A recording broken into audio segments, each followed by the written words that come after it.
is Anarchast.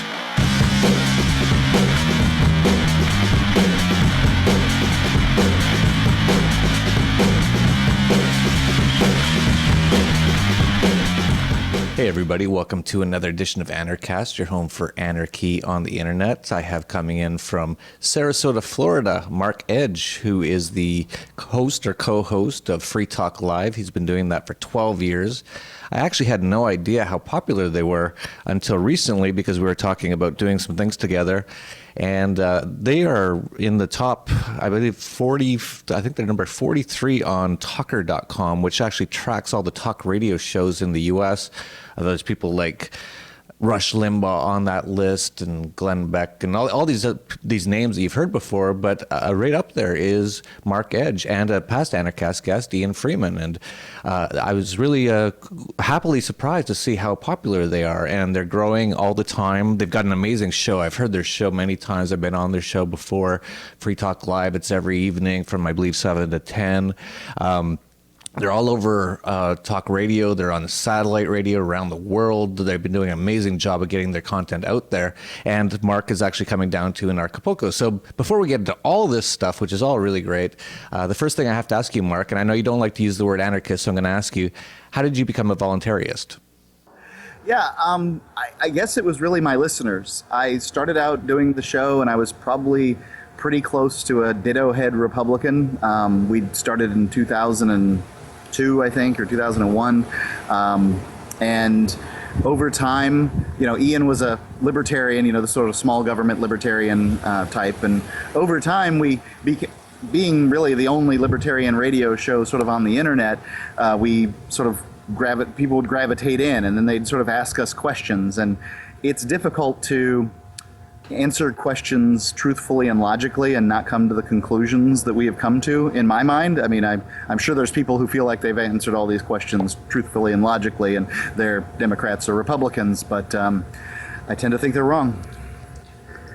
That's great, and amazing that you started off the radio show not even being a full voluntarist, and you actually, through the process of talking about these issues, started to realize that was the logical, rational, ultimate extent of what you are. So was there a certain point during this process that you sort of woke up and said, I didn't even fully realize it, but I am a voluntarist?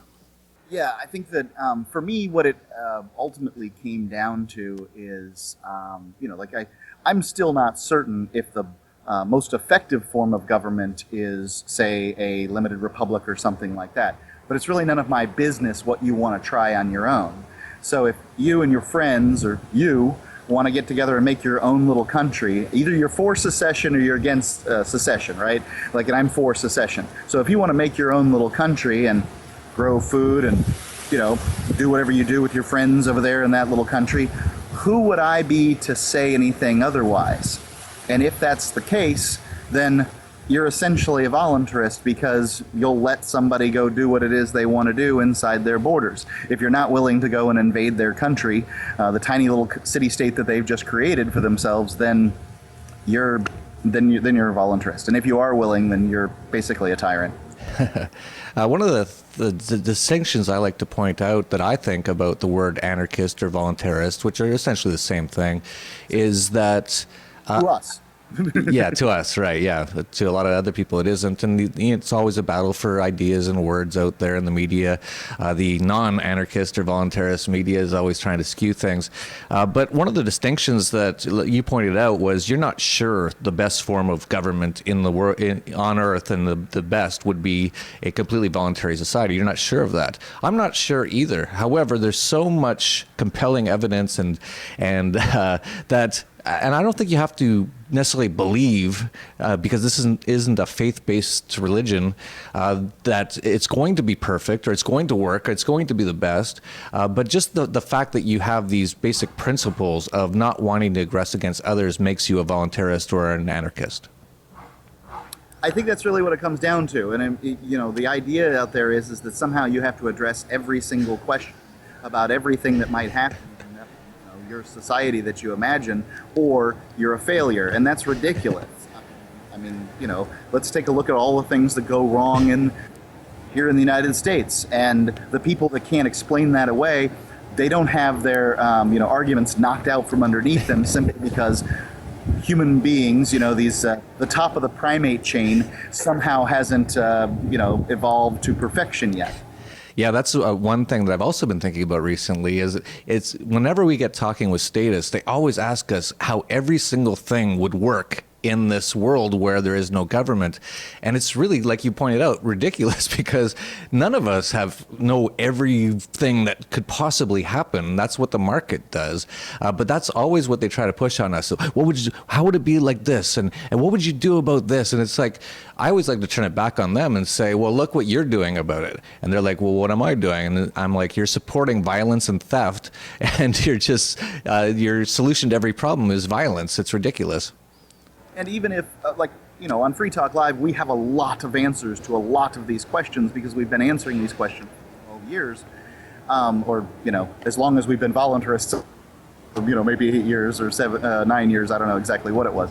But we've been answering these questions, and then when you give the answer, it's not good enough.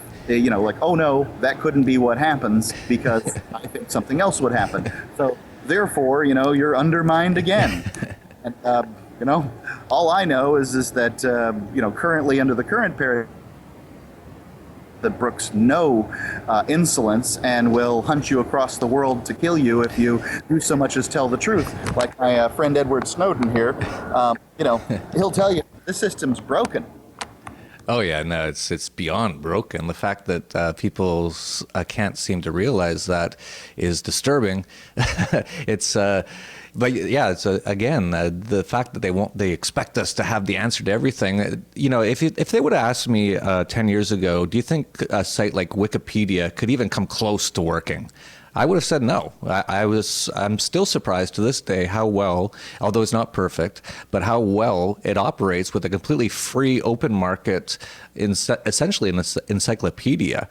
And things like Uber. If you would have asked me 5-10 years ago, do you think there's a way that people can get better taxi rides essentially through their smartphone, which didn't even exist 10 years ago? I would have said, I doubt it, but it's working amazing. So you don't know until you allow the market to operate. And that's the thing. If we can just let the market operate a little bit more, and you're seeing even with Uber, that's one of the most basic things, really. It's just a taxi ride that's not governed, or you don't have a medallion from the state of New York that costs $1 million and 1 million regulations, but it works great. But people are attacking it all over the place. They're trying to make it illegal all over the place because this is disturbing. There's people have paid $1 million for a taxi medallion. Well, yeah, they're a bunch of suckers, but they're trying to stop it. All they do is use violence to always fix the problems that they see in the world. It's an investment. Those medallions are bought by very wealthy people and then rented out to the taxi companies with the expectation that those medallions are going to increase in value, like a stock or a municipal bond, I suppose is a better example, with the expectation that they're going to increase in value so that they can then sell it to the next person. So, what the rich are doing in that circumstance, and I've got no problem with being wealthy, I only have the problem with using your wealth to enact power over other people. But what they're doing is saying, whoa, hey, I've got an investment here. I have to use the power of the government to protect it. And so that's the real problem. Oh, yeah, absolutely. And, people are always trying to use the violence of government to protect what they want. And us voluntarists or anarchists just say, let people just do what they want as long as they don't aggress against others. And it always works out better. Almost every single instance that this has ever occurred, including things like the internet. You look at the internet, no one goes, I hate the internet. No one that I know of hates the internet. And it's pretty much a completely anarchic space. There's really no one who really controls it. It's literally millions and millions or hundreds of millions or I guess probably even billions of people all connected to this network, and they're all just doing stuff. And now you always hear, oh, there was a pedophile somewhere, so now we have to, everyone has to just be shut down. We have to watch everything to make sure. And of course, the pedophiles are usually high-level government and royalty sort of people, as we're actually starting to hear a little bit about lately. And there's going to be a lot more coming out on that, I'm pretty sure. The real pedophiles are usually the royal family and all these sort of elites, people like that DJ in the UK, who after he died, it came out that he had been not only a pedophile, but a necrophiliac. He was working in a hospital having sex with dead bodies and stuff. He was actually the right-hand person to the Queen and to the royalty. They're a really sick group, and people continue to almost like worship them. You see literally thousands or millions of people come out to cheer when some royalty has a marriage or something, and these are some of the most sick and twisted people in the world. I thought it was really telling when Princess Di died, and within a few days, Mother Teresa died too. And you could see sort of the media hype behind the death of Princess Di versus Mother Teresa. Now, I mean, things have come out about Mother Teresa's beliefs around suffering or whatever, but, you know, comparative, and when you compare these two individuals with what they did in the world, Mother Teresa is, you know, eons above what Princess Di did, which is be pretty and have sex with a prince. Really nothing else. And I suppose there's a little bit as far as charity and things like that. I'm not trying to disparage the woman, but ultimately she is nothing special, whereas Mother Teresa, something really special. And when you saw the news coverage, you'd have thought that the worst thing in the world happened with Princess Di, but Mother Teresa, oh yeah, another important person died, big deal. Yeah, actually with Princess Di, I haven't looked into it too much, but she appears to have sort of gone away from, she got into this, you know, she married whoever, Prince Charles, I guess, and realized how sick these people were, and she wanted to get out, and she ended up trying to get away, and I think they actually killed her. So she actually, turns out, I think she was a decent person. She was actually trying to get away from these horrible people, but not to defend her too much because she was still involved with a bunch of criminals. But let's talk a little bit about your show. How's it been going? Because, you know, to be honest, I'm not from the U.S. I don't listen to a lot of radio. I ran into you guys, Ian Freeman and yourself, a few years ago. You guys seem really nice, but I never really listened to the show. And then I started to realize how big your show was, and also how popular it was, and also how good it was as I listened to a few episodes. And I really respect what you guys are doing up there. And so tell me a little bit about Free Talk Live and how it's been going. Yeah, Free Talk Live is a fascinating thing. We were called up, let's say, well, my partner Ian was introducing Michael Harrison, the publisher of Talkers magazine, where we're ranked the 42nd talk show in the nation. And he was introducing him at one of these Talkers events. And Michael Harrison stopped everything and said to the people in the room, the movers and shakers in the talk radio industry, he says, guys, I want to step down for a second, and I want to tell you just how amazing Free Talk Live is and how they did the impossible. And then he goes on to talk about how we syndicated ourselves from sort of the bottom up as opposed to the top down, how it's done in the industry. And as he talked, I had never realized what we did was impossible. But I realized, maybe if I would have thought about it. Good thing you didn't know, or you wouldn't have tried. But he was with the way that we went about doing things, and it's kind of an amazing thing. You have first, we can use the term anarchist amongst friends here to describe this, but there's an anarchist radio program on 160 radio stations in the U.S., completely self-funded. It's a business where we make enough to support our families, and we're getting on more and more stations all the time. This 160 is just a step in the ladder where we're at. We're gonna be on more than 200 stations before it's through, and then who knows how many after that. The only challenge we have is advertisers. It can be difficult for advertisers to decide, oh yeah, we'll advertise on here. For instance, we lost 2 advertisers over this one situation I'll tell you about. We had a veteran call into the show. We were talking about sort of the on one hand being very brave, running out into a hail of gunfire to save their comrades, but on the other hand, not being willing to defend this country against enemies foreign and domestic, as they have taken an oath to. So you have this sort of dichotomy, right? And a veteran calls in and says, I'm a veteran, and out a team of mobsters to break his knees and make sure that he was telling the truth or whatever. But he says, he's a veteran, and that the soldiers are nothing but paid killers working for liars and thieves in Washington, D.C. I don't have a rebuttal for that. And it's not my responsibility as somebody who's never been in the military to rebut that. But we lost 4 stations over it, and we lost 2 advertisers over it.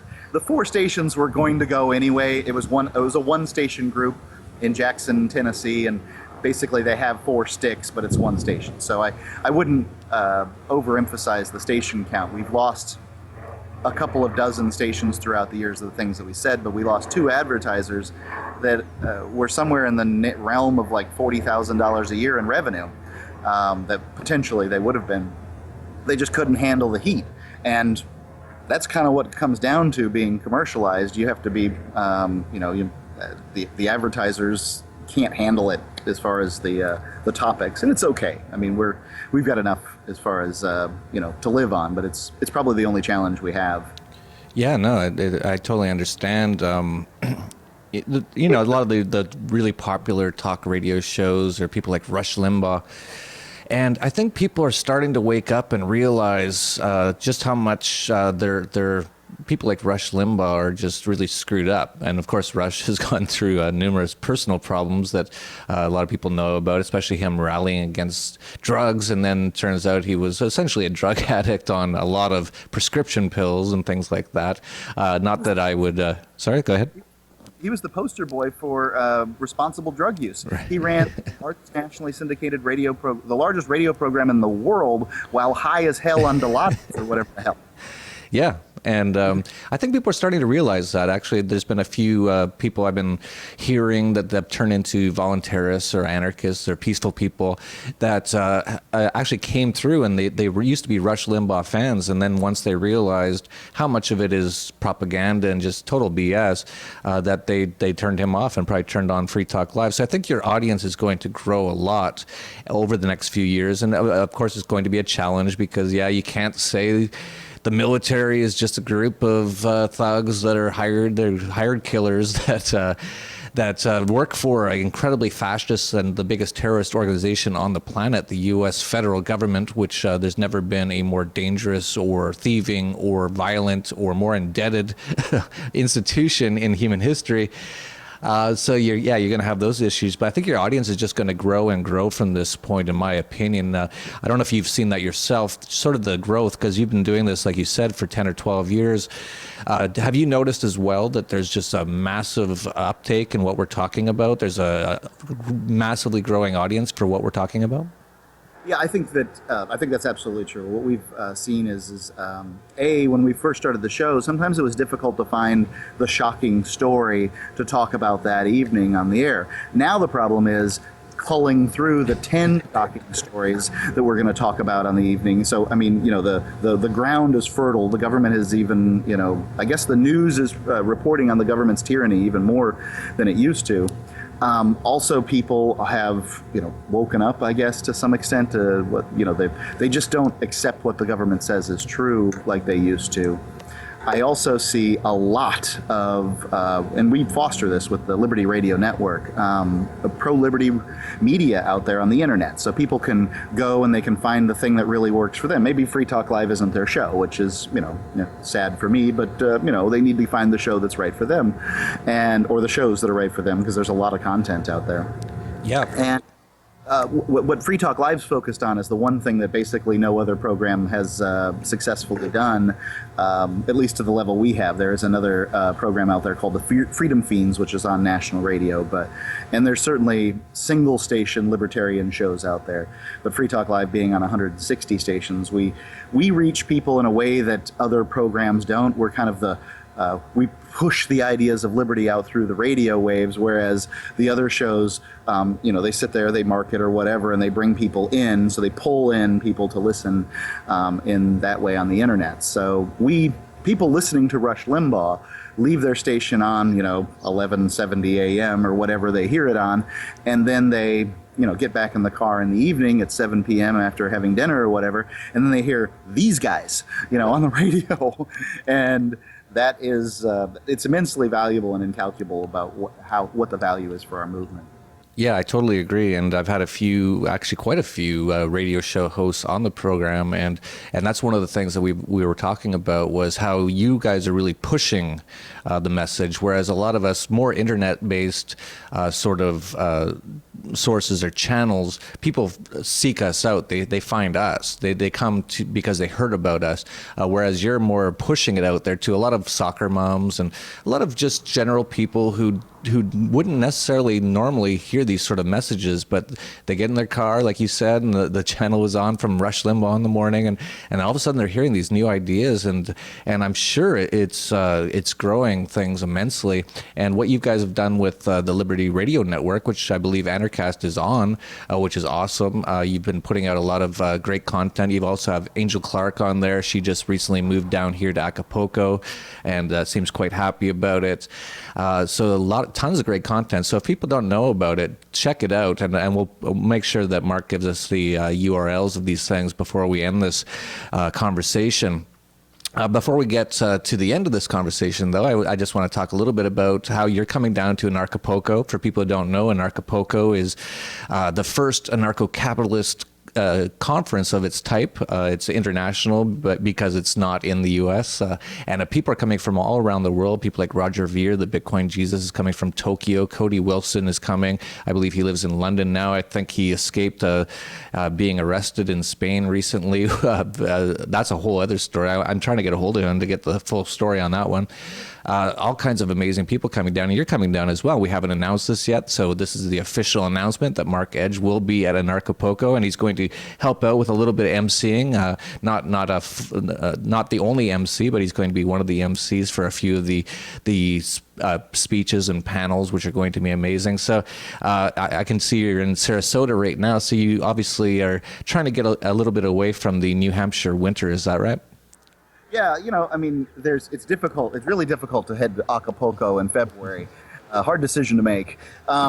Yeah, obviously, New Hampshire's a wonderful place. I love it there, but my driveway in February will be a toboggan run, and heading down to Acapulco should be a lot of fun. I love these Liberty events where I get to talk and mingle with people and stuff like that, and I'm interested in Acapulco. You're billing it as the one of these libertarian places to go, and I keep an eye on them. I've looked at the different places, different ideas of places for people to move, and there's only a small handful that have any traction at all, and I count Acapulco among them. At this point, you've got basically two movers, but they're major movers, and I want to see, what is so freedom-oriented about Acapulco, and if that's the case, it's on my list. I mean, it's easy to get to. It's got an international airport. It's nice place to live. I bet it's hot as heck during the summer, but yeah, it's definitely warm. It's about 90 degrees in summer, which summer is sort of around June till August for the most part. And well, I guess that actually is exactly what summer is. And it's a little humid, but it's just not too bad. You come from, or actually, where were you born? Did you move? Sorry? Sarasota, Florida. Oh, okay. And so were you actual mover for the Free State Project? Yep. Ian and I picked up and moved in 2006 for the Free State Project, and obviously there's seasons up in New Hampshire and pretty serious ones. But the weather in Acapulco sounds similar to Sarasota. Yeah, it's very similar. I used to actually have an office in Sarasota, so I know that town quite well. And it had very similar sort of weather. So if you don't mind Sarasota, you won't mind Acapulco. But it's really interesting that you actually moved to New Hampshire because of the Free State Project. I'm a huge fan of the Free State Project, in case anyone didn't know. I go up to PorcFest almost every year, although I don't think I'm going to go anymore because I've stopped going to the U.S. anymore. It's just too stressful for me now, and I'm expecting some really bad things to happen in the next few years, unfortunately, and I just don't want to be around it. But there's been that the Free State Project has been amazing. So many people have moved there, and so many great people, amazing people. So many past Anarchast guests, including Ian Freeman, Derek J, countless, Brett Vienot. I could just go on and on. There's so many of our past guests moved up there. As far as Acapulco goes, I have no plans. I never planned to make this a liberty destination or anything. I just talk about my life and the things that I do, which is here on Anarchast and at the Dollar Vigilante. And I usually bring up Acapulco quite a bit because I do love it here because it's quite free. But I have no intention. I never had a plan to make this into some sort of liberty destination. But now that I've started in Acapulco, it appears literally dozens of people are moving down here now. So it's sort of starting to happen that way. So it's going to be interesting. It's going to be great to see you down here. It's going to be great to see what people think, because I think it's a great place because it's very free. There's hardly any police. They actually fired all the police recently. It's very anarchic, and I love it here. And I'm very curious to see what many people like yourself feel about the place. And of course, Angel Clark has already moved down here, and she absolutely loves it. So that sort of says to me that I'm not totally crazy, that this is a great place. So I'm really interested and looking forward to seeing what other people think about it. I hear that the cost of living is significantly lower there from Angel. I talked to her extensively about that, and I think that's, I mean, because to some extent in our world, money is freedom, right?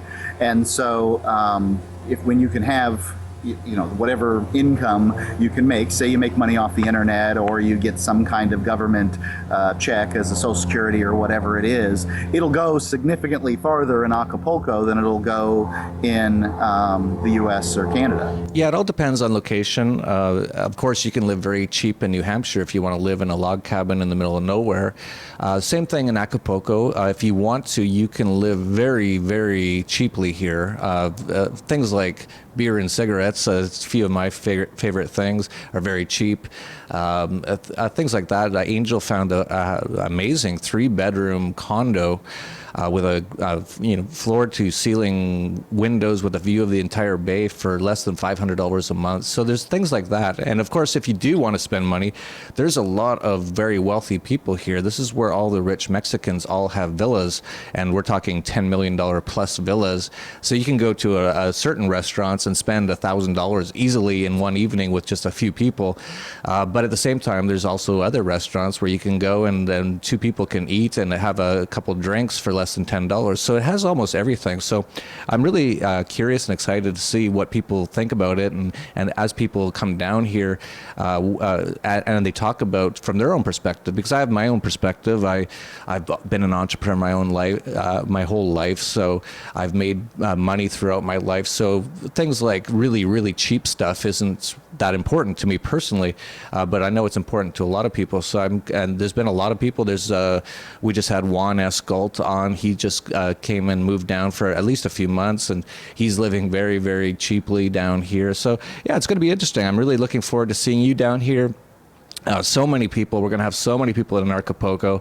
For people listening on Liberty Radio Network around the world, it's ANARCHAPULCO.com. Hard to spell, but if you even get close on Google, you'll find it.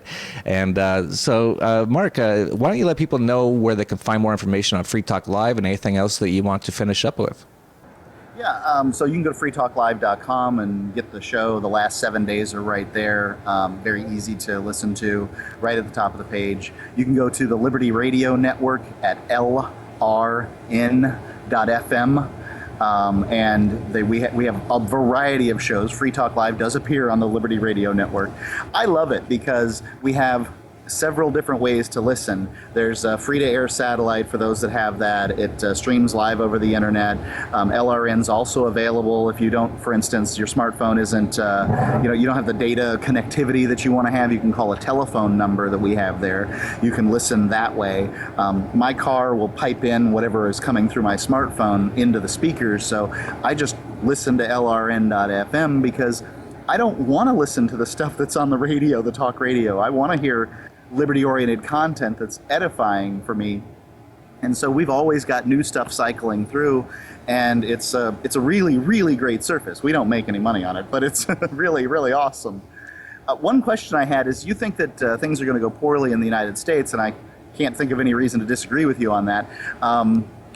Do you think it'll be a situation where people who are in the U.S. won't be able to get out, or what would your planning be on whatever it is that you might predict?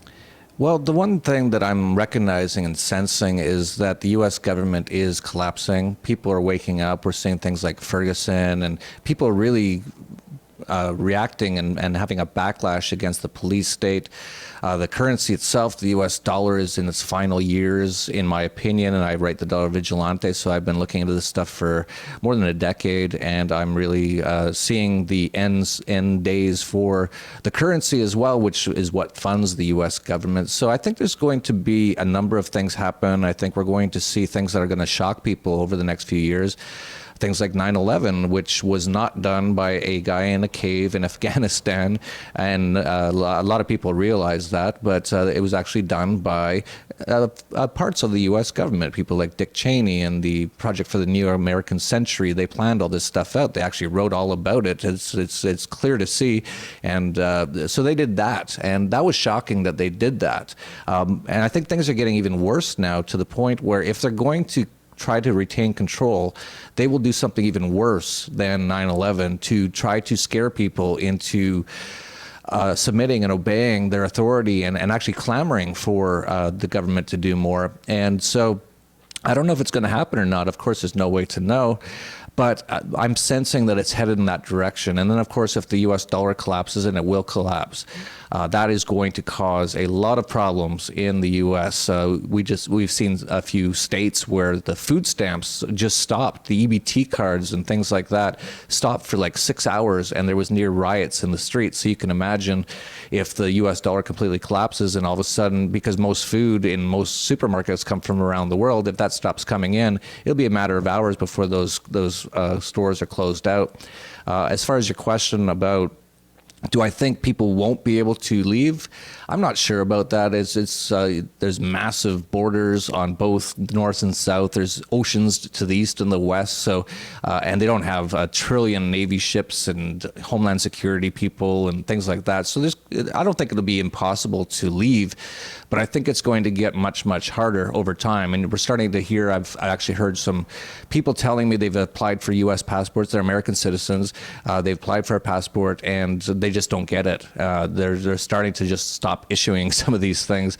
And I think we're going to see more and more of that. And I said this about 5 years ago at a conference. I was on a panel and someone asked me about Mexico. And I was telling them that I think Mexico is a lot better than the U.S. in many ways, not in every way, but in many ways in terms of freedom. And I mentioned that the wall on the Mexican border is probably to keep Americans in at some point. And actually, Ron Paul has also said the same thing. And we're starting to see more and more of that they seem to be wanting to close the doors. We're seeing FATCA, the Foreign Account Tax Compliance Act, making it almost impossible for Americans to get a bank account outside the U.S. now. They're doing it very nefariously, so it's not in your face, but they're making it so it's harder and harder to get out of the U.S.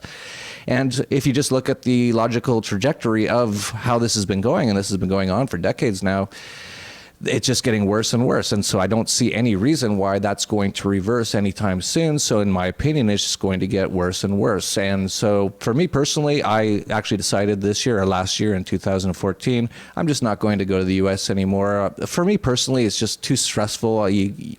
As soon as you arrive, you have to go through the customs guys, and I get sent to the back so many times. Then you get out of there, and there's cops on every corner, and they're all watching you, making sure you don't do anything. And I always do something that's illegal accidentally, like walk out of a bar with a beer in my hand because I'm just used to some sort of freedom.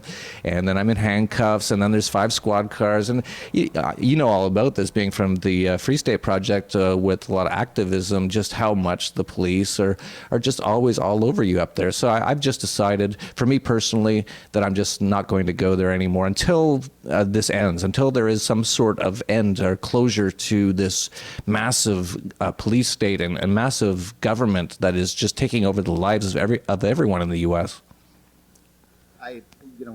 When you're talking about those Border Patrol agents, I mean, they're just so surly. They have no desire, no motivation, no incentive to act like normal human beings and treat you with any kind of customer service. And it can be it's difficult when you run across that as a freedom-loving individual. You're used to, dealing with somebody who isn't an a-hole.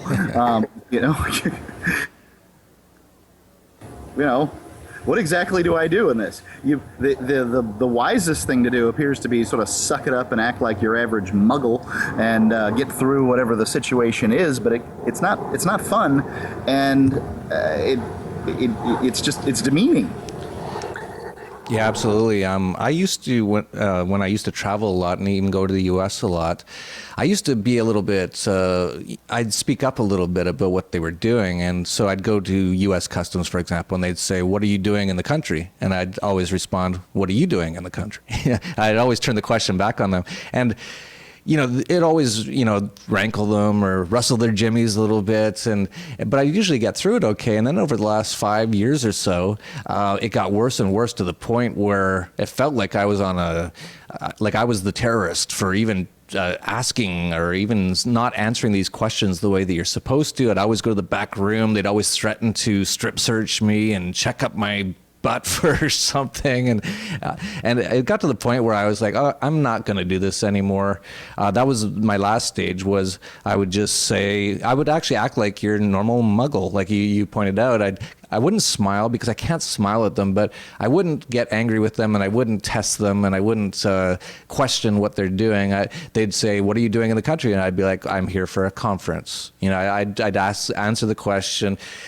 I still get put in the back quite a bit because of whatever reasons, but that's sort of how I've changed over the years. I used to really question them and test them, and now I don't. It's just not worth it. You can really see it's getting worse and worse. They somehow attract a lot of really sick and psychopathic and sociopathic people to these, because what kind of adults, you see all these TSA people, they're like 40, 50 years old, and they're just checking through people's dirty underwear and their luggage and patting them down and checking up their crotch and stuff. Who wants this job? There has to be a certain sort of sick person who really, like, do you ever hear a kid who's like 8 years old and you ask him what he wants to be when he grows up?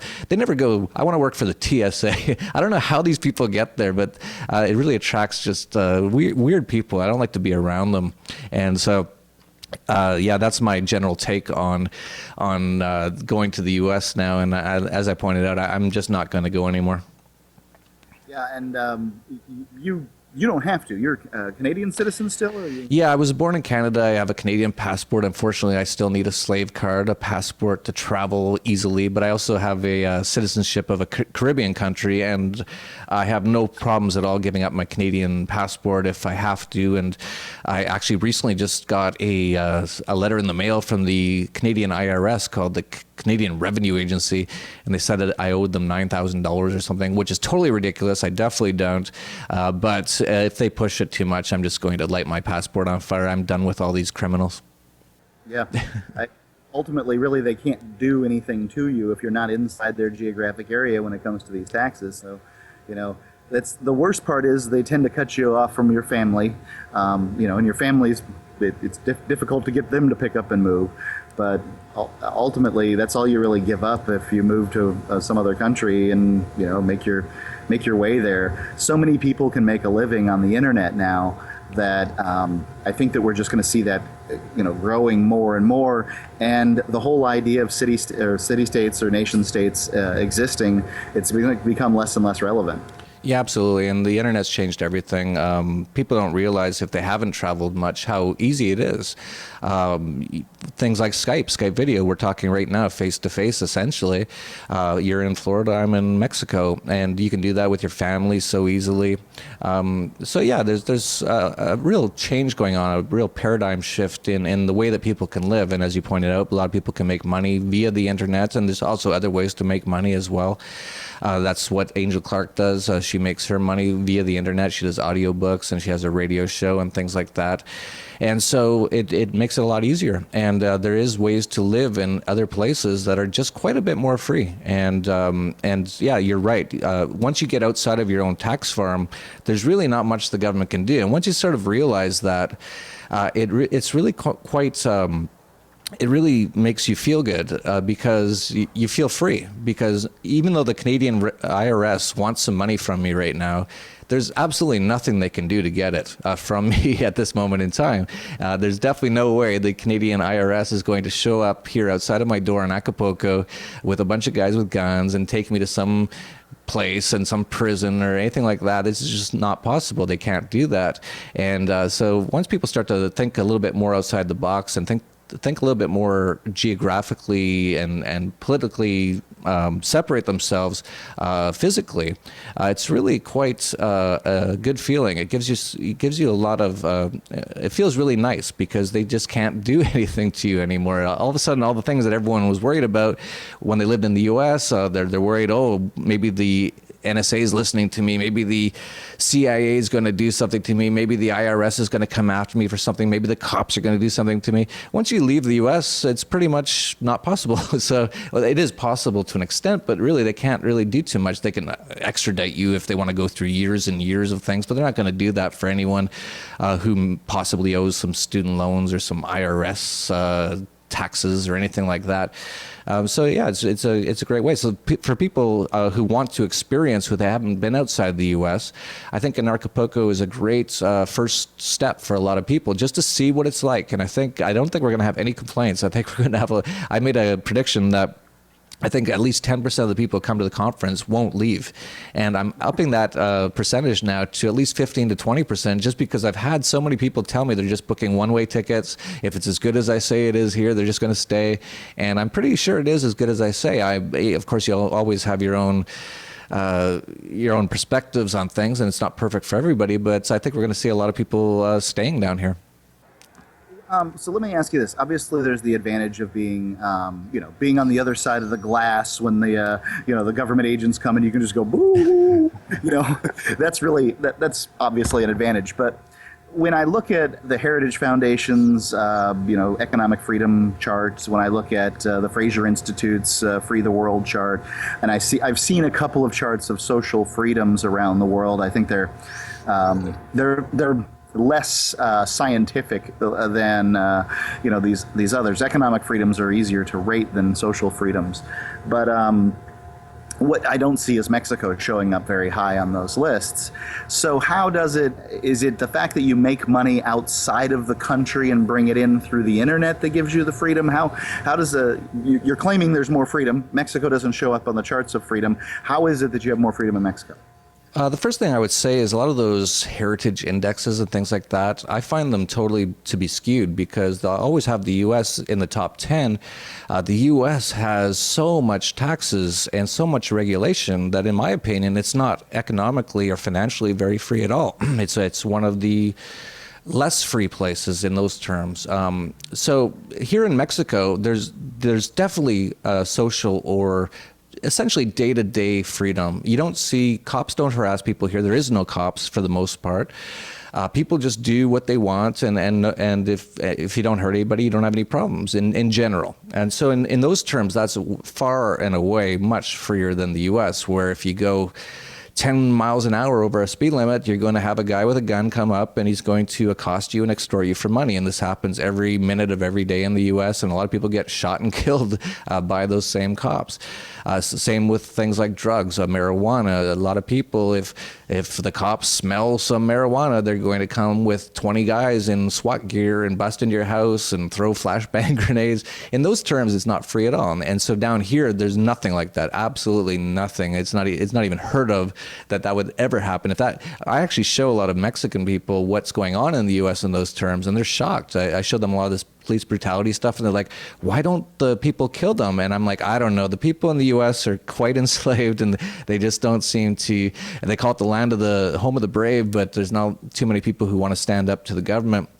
Now, when you're talking economically or financially, Mexico is very different, and I wouldn't recommend putting all your money into a Mexican bank, for example. They're not great. They have all sorts of controls and limits on financial things. And so for me personally, I keep my assets outside of Mexico and outside of Canada. They're in offshore jurisdictions and things like precious metals and things like Bitcoin. And when I need money, I just go to an ATM machine and I withdraw the money, or I'll transfer some money to a Mexican bank account if we need to pay for whatever we need to pay here, for example, rent or whatever it is. But yeah, it's definitely not financially or economically great. They have a lot of controls. It's very hard to transact in the Mexican banking system. So in those terms, no, it's not great. But you don't have to keep your money in Mexico. There's so many ways to do it via ATM machines and Bitcoin, that you just keep your money in better places like Singapore or I would say Switzerland, but that place is getting worse and worse all the time. But so that's what you have to do. And I live something called the prior taxpayer or permanent traveler theory or lifestyle, where you have certain flags. So you live in a place where you feel the most free. And for me, Mexico is one of the freest places I've ever lived in terms of your day-to-day life. Then you keep your money in a place that is the most free. And there's lots of places that are tax-free jurisdictions like Cayman Islands and Cook Islands and Singapore and all these sort of places where you can keep your money. Then you have your business in a different jurisdiction where you earn income, but you don't have to pay income tax and things like that. So there's no perfect place on earth. And don't get me wrong, I'm not saying Mexico is perfect at all. But for me personally, it's one of it's one of the better places I've ever lived as far as how I feel. I feel almost completely free here in terms of what I want to do.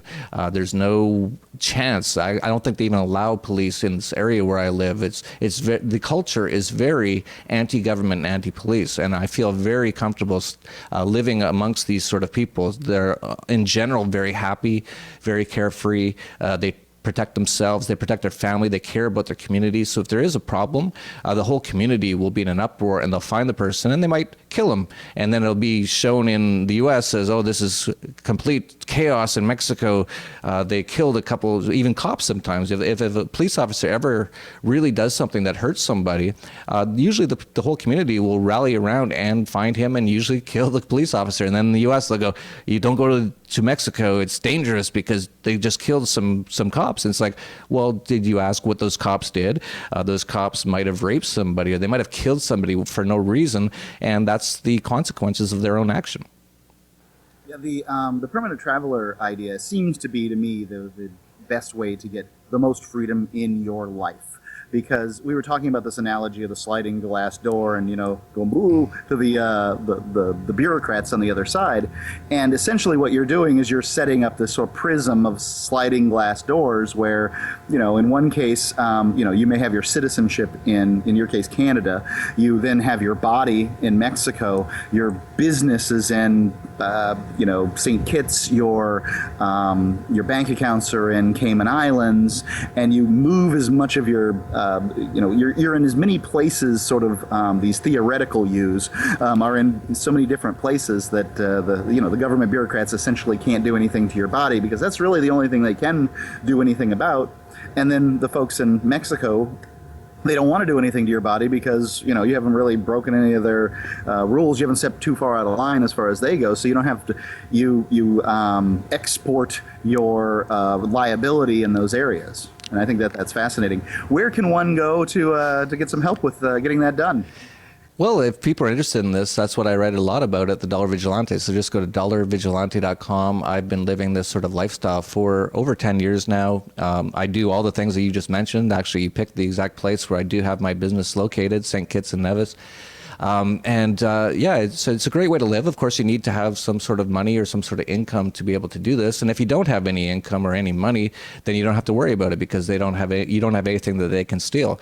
For a lot of people, I get a lot of questions. I get a lot of people who have no money and no income and they want to live this way. And I tell them, well, yeah, sure, you can go and move to Mexico like Angel Clark did and live very cheap, but don't worry about getting an offshore bank account or starting up a business corporation in a tax-free offshore jurisdiction if you don't have a business. So people get a little excited when they hear about the concept and they tend to get a little carried away, but there's no need to do a lot of those things if you don't have a lot of assets or income. But if you do have a lot of assets or income, there's so many ways to get outside of the tax system and all legally. And we actually help Americans, a lot of wealthy Americans at TDV Wealth Management. We help very wealthy Americans get outside of the tax system and even outside of FATCA. So there's always ways around it. The market always finds ways. We also help people get second passports if people want to get another passport. And again, you don't really need to do that if you don't have any income or things like that. You can still just keep your U.S. passport and you'll do fine. But for people who have more assets or income and they want to just totally escape from the U.S. prison camp as far as them taxing you on worldwide income as long as you live, then you can get a second passport, and that will make it so you can escape the tax system in the U.S. all legally once again. And I don't know how much longer these sort of legal options are going to stay in place.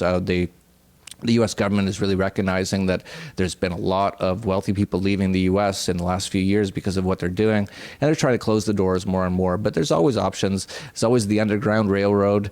And as Harriet Tubman said, who freed a lot of slaves back in the day, she said, I could have freed 1,000 more if only they knew they were slaves.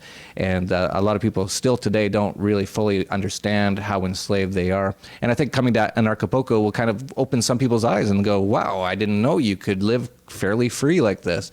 And so many Americans come down to Acapulco and they can't believe it.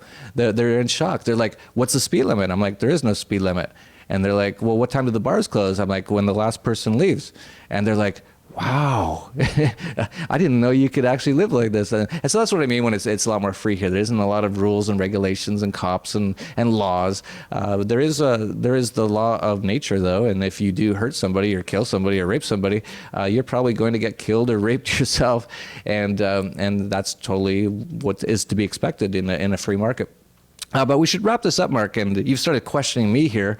As a radio show host is wont to do, but I like to keep these a little bit shorter, and we should definitely keep some stuff for Anarchapulco at the conference.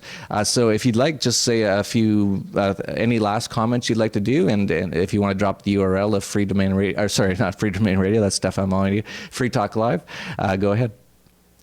Sure. Go to lrn.fm and check out all the great Liberty shows there. My name's Mark Edge, and I host the nationally syndicated program Free Talk Live. That's great. And we'll see you down here in a couple months. I know you're going on a cruise next week. That's good. You're getting out of the New Hampshire winter, and then you'll be down here in Acapulco. So really looking forward to it. Definitely check it out, anarchapulco.com. It's going to be amazing. I'm actually kind of shocked almost every day how well it's going and growing. There's so much interest in it now, and that's great. And I'm excited to see that, and I'm excited to see people come down here and explore other options for liberty and be around like-minded people. So that's it for Anarchast, your home for anarchy on the internet. Peace, love, and anarchy.